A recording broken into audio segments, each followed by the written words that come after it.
Stop eating 3 to 4 hours before bedtime because that's how long it takes to fully digest a meal. And very often, when you wake up in the morning feeling like you were hit by a truck, right? That old expression, it's because you ate too late and your body was digesting food all night long. And digesting food is one of the most energy draining processes that we go through. The L in slumbers is let go of stressful thoughts and emotions. And that may be the most important piece is that we often are very undisciplined in our thinking before bed. And we think about things that causes stress, which raises our cortisol, which is counterproductive to sleep.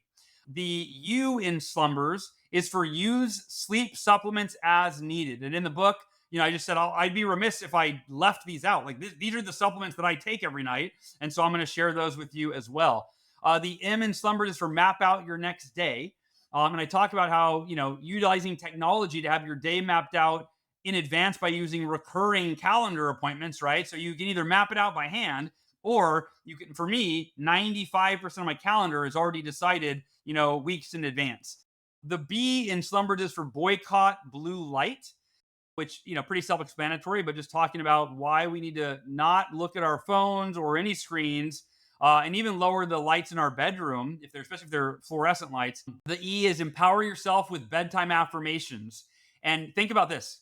The first thought you have in the morning is almost always whatever the last thought you dwelled on as you fell asleep.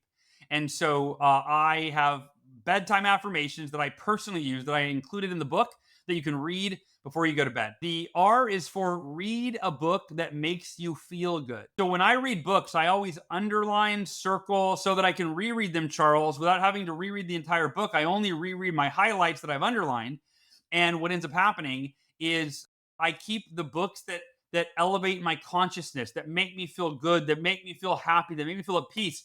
All of the books I've already read, they stay in my bedside table. There's about 12 of them. And when I want to read before bed, I pull out one of those books. Now I'm not burdening myself with having to, I've got to learn something new that I've never been exposed to.